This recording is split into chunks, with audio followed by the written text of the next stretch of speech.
Olá, meus irmãos, graças e paz. Me chamo Pedro Tabet. Esse daqui é o canal Tritologia Reformada. E depois de muito tempo sem gravar vídeos, eu voltei, certo? E agora eu gostaria de gravar um vídeo com vocês, de explicar um tema para vocês que eu acredito que eu precisava refazer, que seria o vídeo sobre Deus endurece corações. Não se preocupe, não pretendo mudar de posição, somente explicar melhor alguns temas, certo? Esse vídeo, então, eu vou dividir ele em duas partes, tá? Ok? Para que possa ficar mais vídeos para o canal, tá bom? Eu gostaria de informar que até que a segunda parte desse vídeo saia, o nosso vídeo antigo sobre o fato de Deus endurecer corações, coração de Faraó e de outras pessoas, vai ficar disponível, ok? Para quem quiser dar uma olhada e tal, no argumento geral. Mas eu resolvi gravar esse vídeo aqui para fazer uma coisa um pouco mais específica, certo? Então, vamos pro vídeo. E esse tema, eu gosto muito de trabalhá-lo porque, em geral, ele é um tema que é, de certa forma, chocante para alguns cristãos. Veja, é muito comum quando tocamos nesse assunto sobre o fato de Deus endurecer os corações, algumas pessoas dizerem que nós somos hipercalvinistas, a ala mais evangelical, né? Aquela coisa mais ecumênica do cristianismo, vai dizer que Deus somente permitiu, né? Você tem o Hernandes Dias Lopes ali, gosto muito dele, mas para mim ele peca nisso, ok? Então diz que Deus endureceu o coração que já estava endurecido. Assim, Deus usou a natureza pecaminosa de Faraó, são todas argumentações que eu vejo que elas tentam fugir do real problema. Olha, Deus endureceu o coração de Faraó e de outras pessoas. Nosso foco nesse vídeo é de Faraó, ok? E qual que é o problema? A Bíblia, ela relata que além de Faraó, outros indivíduos também sofreram com esse endurecimento. E aqui eu estou olhando para minha cola, certo? Estou com o tablet aqui só para poder não me perder no assunto. Então, o que podemos concluir é que há um grande problema na sociedade, de fato, que é tentar colocar as escrituras dentro de uma caixinha e dizer, olha, você só se enquadra nesse padrão do século XXI. E aí nós temos o real problema na nossa sociedade moderna, que é não querer engolir aquilo que as escrituras elas tratam com a maior clareza. Claro, tem coisas que não são normativas, mas ela é clara nos seus ensinos. Você quer um exemplo? Jefté. Muitos vão dizer assim, não, Jefté, ele não sacrificou a sua filha. Ele somente não permitiu que ela casasse com algum homem, e por isso que ela vai chorar a sua virgindade. Olha, é muito bonito. Mas assim, o texto em hebraico, ele usa uma expressão que é olá. Não é olá uma saudação, certo? O termo hebraico. E esse termo hebraico, ele significa sacrifício totalmente queimado. Ou seja, o texto ele é claro, ele é normativo, bom? Mas ele é claro ao afirmar que ele ofereceu a sua filha como um holocausto. Holocausto significa isso, sacrifício totalmente queimado. Então, isso não deve nos causar espanto. Na verdade, nós devemos interpretar o texto da forma correta, não da forma como me convém, como eu acho que é melhor para a sociedade, como eu acho que é melhor. Olha aí, a sociedade vai enxergar a Bíblia tão assim, desde que a sociedade enxergue a Bíblia da forma como eles quiserem. Eles estão errados, certo? Então, nós não podemos nos amoldar e amoldar a palavra de Deus, a nossa cosmovisão secular, a nossa cosmovisão, a nossa visão de mundo que as pessoas querem. Dito isso, então, vamos ao que nos interessa. Existem alguns textos, e no vídeo passado, no qual tratei sobre isso, no primeiro vídeo, eu usei Êxodo 10:1 como texto base, mas existe dentro do livro de Êxodo um conjunto de 19 textos em que tratam sobre o endurecimento do coração de Faraó, certo? E assim, eu vou deixar aqui na descrição e também na tela esses 19 textos em que tratam do fato de Deus ou endurecer o coração de Faraó, ou Faraó endurecer o próprio coração. Então você pode dar um pausa com calma, você pode dar uma lida, eu vou repetir aqui um por um, certo? Ou então, falando somente de uma forma estativa, por assim dizer, para a gente possa usar essa expressão, no sentido de demonstrar que o coração está endurecido. Ou seja, muitas vezes você vai ver a expressão ficou endurecido o coração de Faraó, e aí uma espécie ali de uma voz passiva, talvez sem um sujeito claro ali, tá? Que realize a ação. Mas aí, como acredito que você já deu um pause, viu todas as referências, vamos lá, tá? Dessas 19 vezes em que a expressão, pelo menos nas nossas Bíblias, aparece endureci, 10 vezes é o próprio Yahvé quem afirma estar endurecendo o coração de Faraó. Você vai estar vendo na tela essas 10 vezes em que Moisés afirma que é Deus quem está endurecendo o coração de Faraó. Por 4 vezes é o coração de Faraó quem se endurece, você também vai estar vendo na tela. E 5 vezes é Faraó quem endurece o seu próprio coração. Também vai estar olhando na tela. Parece que os verbos hebraicos traduzidos por endurecer, e aqui eu vou deixar aqui na tela também, que é hazak, kachar e kavod, certo? Ou kabod, eles são usados tanto para Yahvé como para Faraó, e esse tipo de voz passiva, no qual é aplicado o coração como exercendo o endurecimento em si mesmo, seria um tipo de voz média, ou ele sendo apresentado como endurecido. Tá bom? É mais uma apresentação. Eu gostaria então de trabalhar com vocês os significados de cada um desses verbos, tá? E eu vou estar usando aqui o Dicionário Internacional de Teologia do Antigo Testamento, da edição de Vida Nova, para poder me basear, ok? Então, os significados de hazak, de acordo com o dicionário, é tornar-se forte, fortalecer, prevalecer, endurecer e ser corajoso, ser severo. E nas ocorrências em que se referem a Faraó, só aparece no cal, é um grau hebraico, certo? Os verbos hebraicos eles têm graus. Na maioria das vezes em que aparece, então, o verbo hazak, ele é traduzido por fortalecer, né? No piel.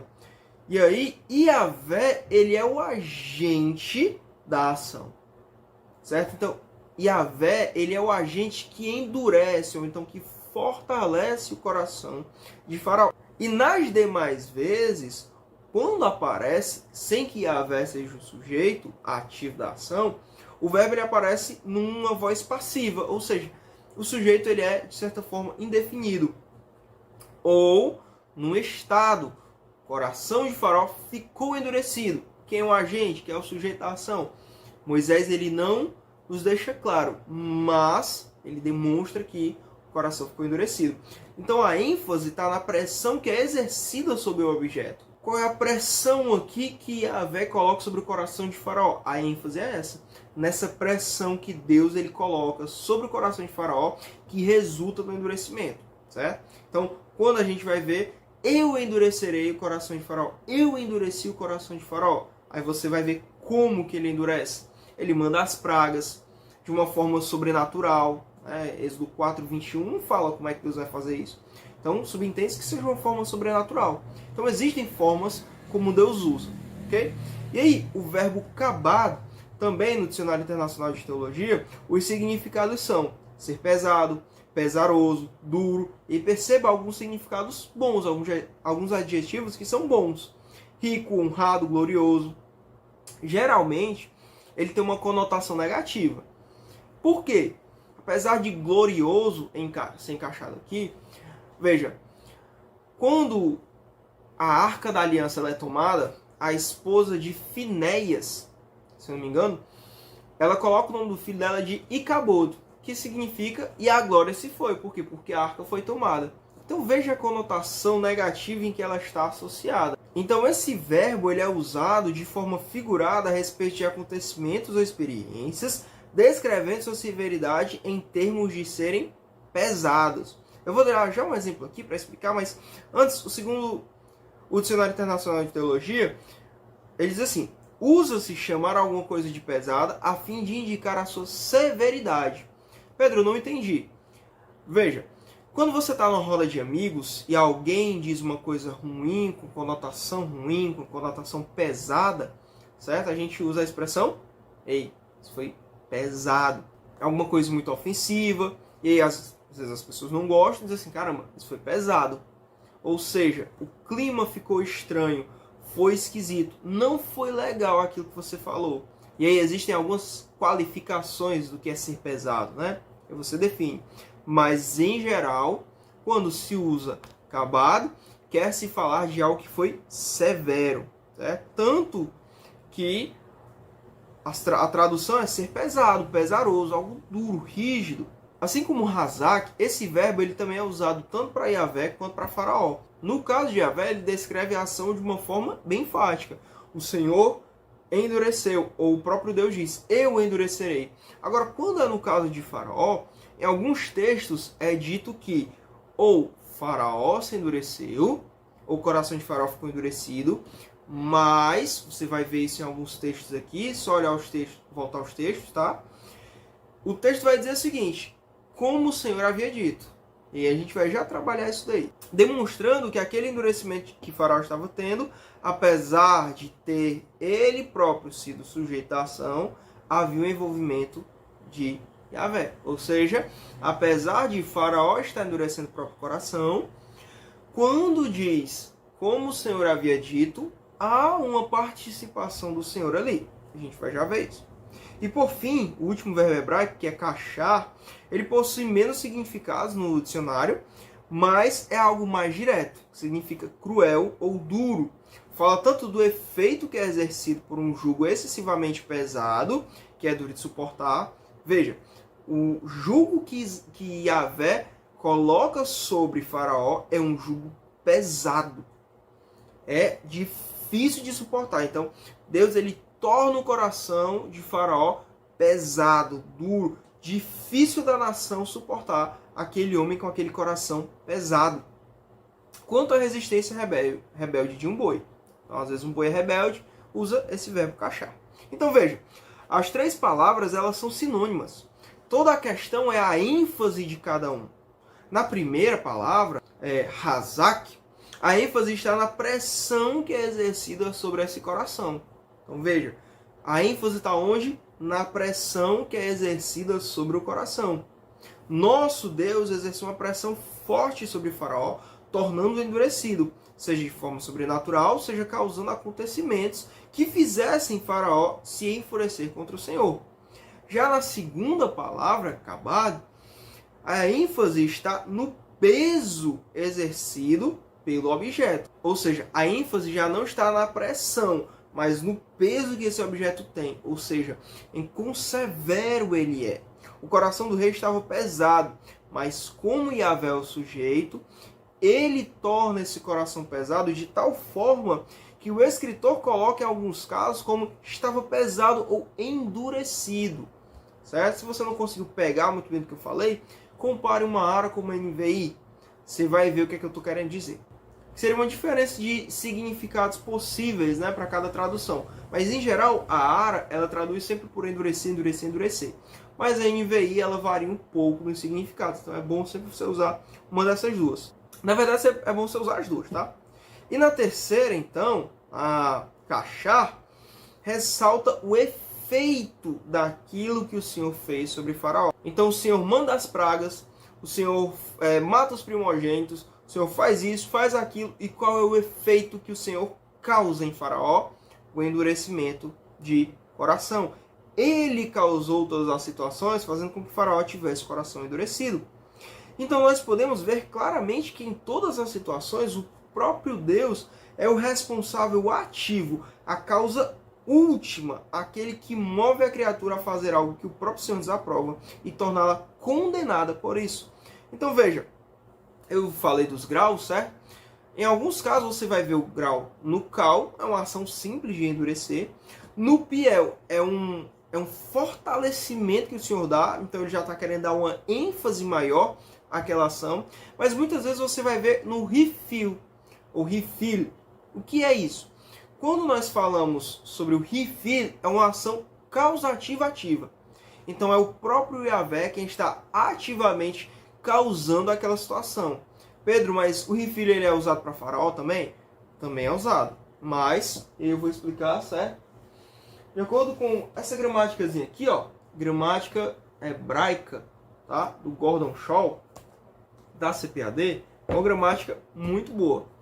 Ele vai dar um exemplo muito interessante, que no pensamento hebraico, e eu vou usar o exemplo do Gordon Shaw, quando o autor queria variar um pouco a escrita, ele usava, e aí eu vou usar o seguinte exemplo, tá? Ele escrevia da seguinte forma: a carta escreveu a si mesma. Aí você pode pensar, burrice, né? A carta não escreve a si mesma. Mas é um recurso que o autor está querendo usar para variar na escrita. Então perceba, a carta ela não pode escrever a si mesma, de tal forma que ela precisa ser escrita por alguém, por um ato, é um ato exterior a ela. Da mesma forma, e aí eu faço o uso deste exemplo, aplicando o texto, da mesma forma quando fala que Faraó endureceu o próprio coração, ele não pode ter causado isso a si mesmo. Veja, quando a expressão como o Senhor havia dito, ela aparece no texto, Moisés ele quer nos fazer um link com Êxodo 4:21. O que é que diz Êxodo 4:21? Vai a Faraó e eu endurecerei o coração de Faraó. Essa é a primeira referência que nós temos. Então, todas as outras referências estão debaixo disso. Eu endurecerei o coração de Faraó. É o Senhor quem diz isso. Então, quando afirma que Faraó fez isso, e aí existe logo uma continuação de que, como o Senhor havia dito, isso significa que é uma ação do Senhor. É sempre uma ação do próprio Deus na história, no coração de Faraó. Além do texto hebraico, eu gostaria de trabalhar com vocês também um pouco da Septuaginta. Septuaginta, que, como vocês sabem, é a tradução do Antigo Testamento hebraico para o grego.